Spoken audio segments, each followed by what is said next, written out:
Ladies and gentlemen, welcome back to the channel. Today's video is a little bit overdue. I should have done this probably as the winter break started rather than halfway through the winter break, but it's that point of the season. If you've not realised, it's been a struggle for content. There's not exactly been a flow of news to bring you. We've had Celtic's big transfer news so far. We're currently waiting more things to be ironed out, so we're waiting to make videos on that. In the meantime, let's do a bit of reflection. I do this every year. Let's look at the season right now, halfway through, and how it's going alongside my start of season predictions. Now, the start of season predictions obviously became a little bit famous over the last couple of years with the things I said last season. We don't need to get back into that. But this season, how are they doing? Are they as far off as some things I said last year, or am I doing well? I'm going to go for the earlier of those two.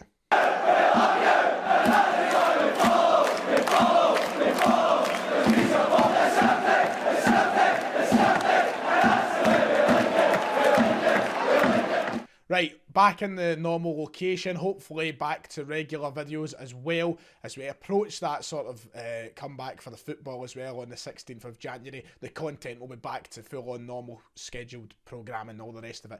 Until then, still make sure to hit that like button below, that subscribe button as well. We're almost at 32,000 subscribers, so if you haven't already, please urge you to go and click that. Also, I imagine there'll be a few non-Celtic fans watching this video to see how I've been thinking about their team so far. If you happen to be one of those and you haven't subscribed, please make sure to do so. It is much appreciated. So the way we're going to do this is we're going to look at the table in real life. We're going to see where each team is sitting, and then we're going to look at where I predicted them to be come the end of the season. Now, of course, we're only halfway through. Things can change. Teams aren't going to finish where they are right now, but we're going to see how close we are just now with the sort of prediction that I gave them. So let's start with the team who is bottom of the table, and it's, I think, a team that no one really expected to see bottom of the table, and we're going to start with St Johnstone. St Johnstone currently 12th place, bottom of the league. I had them predicted for 5th. Yep, the double cup winners of last season, they're down at the bottom of the table. They are really struggling. They need a big January transfer window. I think they're looking at a couple of players at Celtic to maybe try and loan in. We've seen them go and get Nadir Chifchi. I think there's another couple of guys as well. They need a big January. Now, I want to give Callum Davidson the benefit of the doubt right now because he did lose all of his best players right at the end of the summer transfer window. I think it was deadline day he lost his best players, Alan McCann, Jason Kerr. They left the club. And he never got the chance to really replace them. Effie Ambrose had to come in as a free transfer, for God's sake, and that's not where you want to turn. So it has been a struggle for St Johnstone, but there's been no consistency whatsoever. There's been no fight from them, and they just look a shadow of that couple cup winning, double cup winning team. It took me 17 attempts there, but we're there. They don't look like that side anymore. They need a big second half of this season if they want to stay up. Callum Davidson's job is probably on a little bit of a shaky peg, from being their best manager of all time to someone who they could seriously consider maybe giving the boot. It's crazy how football changes, but 12th right now, no one expected that, and I've got a bit of egg in my face after having them up at 5th. In 11th place, it's Dundee, and right now, I've got that one correct. I predicted them for 11th, and they are sitting 11th. They're doing exactly as I expected, struggling on a return to the top flight. It was never going to be easy, and it's not going to be easy when you sign players like Lee Griffiths, and you sign players like Jason Cummins, and you sign players... Yeah, it's not a very good team, and they're signing has-beens, you know, and a lot of people are saying, oh, Griffiths can go there and kind of revitalise himself. They're now talking about sending him back. You know, the Dundee have went down the wrong route for me in trying to revitalise a football club and trying to make themselves a top-flight mainstay. They're throwing themselves into the past. But they've got, once again, a January to try and sort themselves out. We'll see if they send back Lee Griffiths. We'll see if they replace him with someone else. We'll see what happens with them. But I don't have that much of a high kind of ceiling for them. You know, I think that, as I said, it's going to be in and around the relegation zone all season. Unlike St Johnstone, who I can genuinely see maybe mounting a little bit of a challenge if they make the right signings, I just don't see that for Dundee. I don't think they've got the capability in them. Maybe they'll prove me wrong, but they're doing exactly as I expected thus far. A couple of decent results here and there, but ultimately a side that just have a real lack of quality for me. In 10th place, it's Ross County. I had them down at the bottom of the table in my predictions. I had them straight for the drop. Now, one thing to keep in mind about the bottom three right now is only 2 points separates them. 14 points for for St Johnstone, who are bottom of the table, 16 for Dundee in 11th, 18 for Ross County, and at 10th place, this could change in the matter of, one game. This could all chop and change around. But Ross County had at the bottom, they are doing a little bit better. They had a decent run of form recently. Going into that Celtic game, they were actually quite good, and they started to pick up a little bit, and they are showing signs that they could maybe do enough to stay up this season if they keep that going into the second half. However, another side that doesn't have a great amount of quality in there. I've not seen them. I looked at them as a side who have the kind of players that can maybe keep them going to survive relegation. Once again, January is here. But once, we watched them against Celtic and they pushed us right to the very end. They were tough opponents, and it only took an Anthony Ralston 90th minute goal to actually beat them. But, they put in those sort of performances, then they let you down against smaller teams. It's real up and down stuff from Ross County. I feel like they might stay up, though. I generally do have a feeling they could do it. I look at Dundee, for example, and I think that 11th place is achievable for Ross County rather than the 12th I had them in. It's got to be a long 6 months or 5 months, so we'll see what happens, but I wasn't too far off so far, and they're only 2 points off 12th. 9th place is St Mirren, and I had them predicted for 6th. That's a couple of years in a row now. I've had St Mirren up quite high in my predictions, and they haven't quite been there. So they were very unlucky, of course, last season not to finish top 6, but they will be disappointed, I think, this far with how they've been playing in the Premiership. They're down there at 8th place. It's 9th place. It's not exactly where I think Tony Fitzpatrick will want St Mirren to be, or Jim Goodwin. It hasn't quite worked the way it was at times last season. They've got time to figure that out, but they haven't been great at all. Every time I've watched them, I always watch St Mirren with a little bit of expectation, a little bit of promise that they're going to be quite good, and they've not quite delivered that on any sort of occasion this season. They've been very, very poor, and I think that St Mirren fans have been vocal on that. St Mirren fans recognise that, and I think that the manager will know that in particular. He'll want a big improvement and a big boost going into the new half of the season, because they've got a squad that's better than where they are. I think personally, maybe I'm just overestimating them. I did have them at 6th after all. Maybe I was a little bit kind of rash with that, but I feel like they should be doing so much better. They've been a letdown so far this season, St Mirren.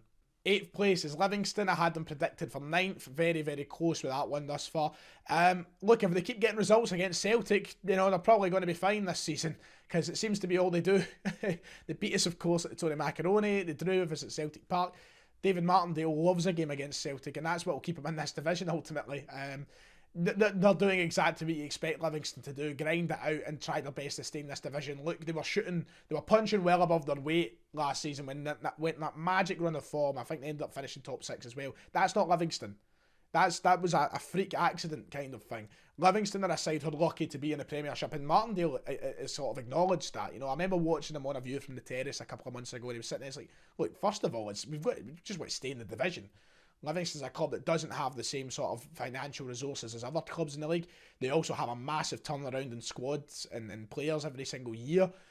To be in the top flight ultimately is their priority. So where they are right now, I think they'll be happy with that. Look, they could finish 10th or they could finish 4th. They wouldn't care. They're in the Premiership, and that's how Livingston operate.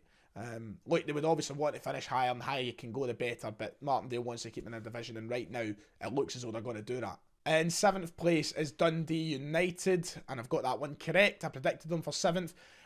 Look, they're going to have a big signing coming in the summer with Tony Watt, which could maybe bring them up to the top half. But right now, 7th place just sums up Dundee United for me. 7th place, it's not top half. You're almost there, but you're still down with the rest of them, and that's how I look at Dundee United, and that's how I've looked at them this season. I know a few weeks ago they were up at like 4th and 5th place, but they've not been amazing in doing so. They've actually been quite lucky, I think, at times.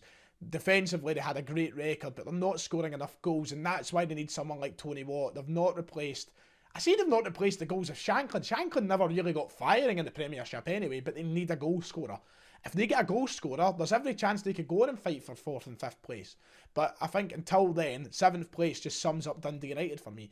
Tam Courts, however, he's done marvellous at coming in and doing up this side and getting them in a position where they're strong enough to hold out in that area of the table, because they were in the top half for such a long time. But I just see 7th place as their space. 6th place is Aberdeen, and I had them predicted for 3rd, so they're not quite doing how I expected them to do. And it has been such a roller coaster of a season for them.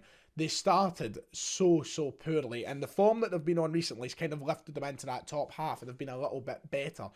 But they're so underwhelming for the squad they've got. You look at Ramirez, who's one of the top scorers in the league. You look at Scott Brown, who I've seen being solid a number of times for them. And you look at just the players that they've got there in that team.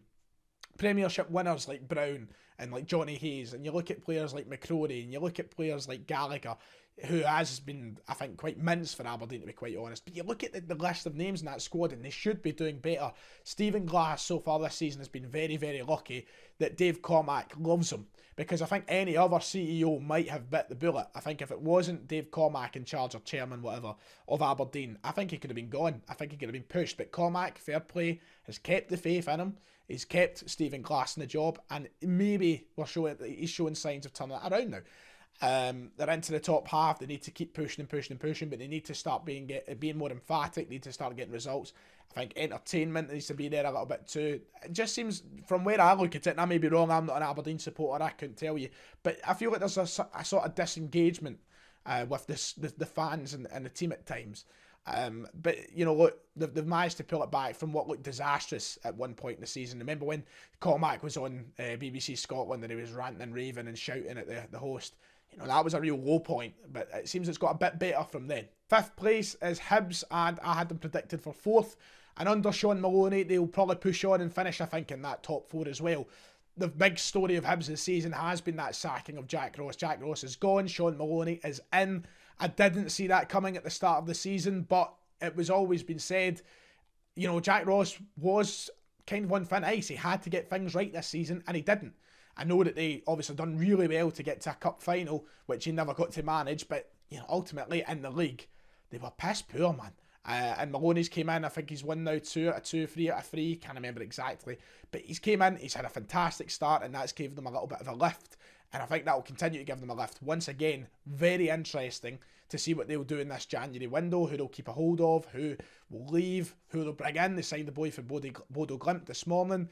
It's fantastic to see Sean Maloney come in after having such a great coaching career with the Belgium national side. Seen players like De Bruyne rant and rave about him, calling one of the best coaches he's worked with. So it's going to be fascinating to see how things go at Hibs for him. Very excited to watch that over the next few months. But, they needed that. That was a massive turning point in Hibs' season. They acted fast. They didn't keep Ross in the job. They got rid of him, and I think that was the best move for that club. Getting rid of Jack Ross when they did. I know they had a cup final coming up, and Jack Ross might have went into that and had a plan to go and win it, but they needed that change, and I think it'll be the best thing in the long run. And here's coming up to probably my 2 biggest blunders of the whole thing. Now, I know St Johnstone's quite a blunder. I predicted them 5th and they went down to 12th in the table, but I don't think many people saw that coming. However, the 2 that I've got wildly wrong so far are these 2, and we'll just jump through them at the one time. In 4th place right now is Motherwell. I had them predicted for 10th this season. I thought they were hopeless. I actually said in the predictions video, if you watch it, that I thought I was being generous to Motherwell and that they could genuinely finish bottom of the table. That was my words in that video. I thought they could have been relegated. And Graham Alexander has done a fantastic job this season with the resources that he has there. Tony Watt has turned up big time, having the season of his life. He's back, and he's back with a bang. Van Veem's been fantastic. Ultimately, Motherwell have just been brilliant. And they've well and truly deserved to be where they are in the league table right now. 4th place isn't no fluke. They're fighting hard every week, and they're doing their best, and they deserve to be where they are. So fair play to them being up there and 4th in the table. It's a fantastic place for them to be as a club.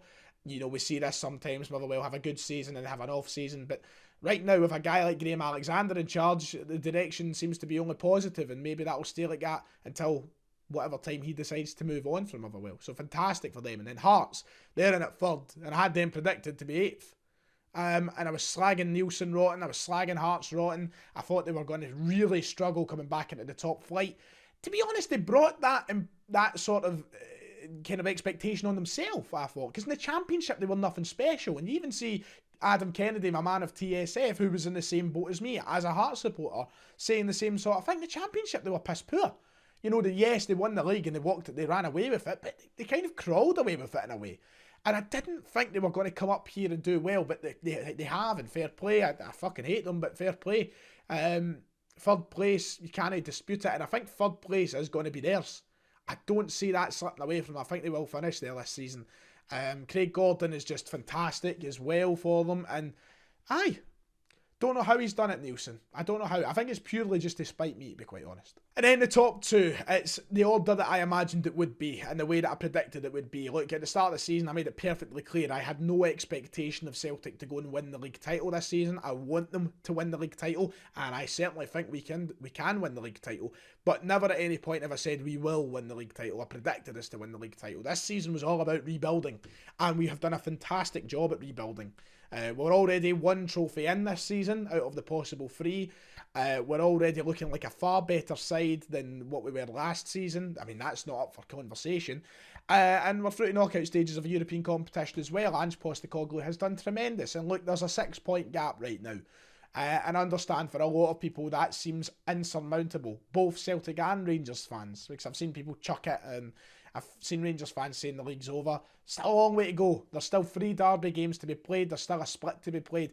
There's a long, long, long way to go. But where Celtic are right now, I think we've done a tremendous job at trying to compete with Rangers. Because let's not get things twisted. Rangers have had a good season. A very good season. They've only lost 1 game. They've got a side that is, of course, currently Premiership champions. They've went through a managerial change, and I think, personally, they've came out the other end with maybe a better manager. So, you know, it's not the end of the world for Rangers that Gerrard's left, and they've done well kicking on from that. Celtic have reacted well to that as well. I think we're in a great position. I think Ange Postecoglou and this Celtic side has a tremendous harmony to it that we've seen to this point, and people are quick to forget that aren't Celtic fans how decimated we've been with injuries and everything else, and we've had to play B teams and second fiddle sides and all the rest of it, and we've still managed to walk out of games with 3 points at times when our backs have been really against the wall.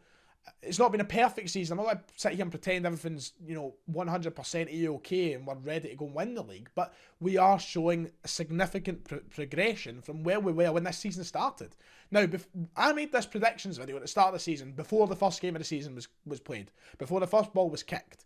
Now, if I made that predictions video, even say 2 or 3 games into the season, a lot of people would be saying Celtic wouldn't have even finished second.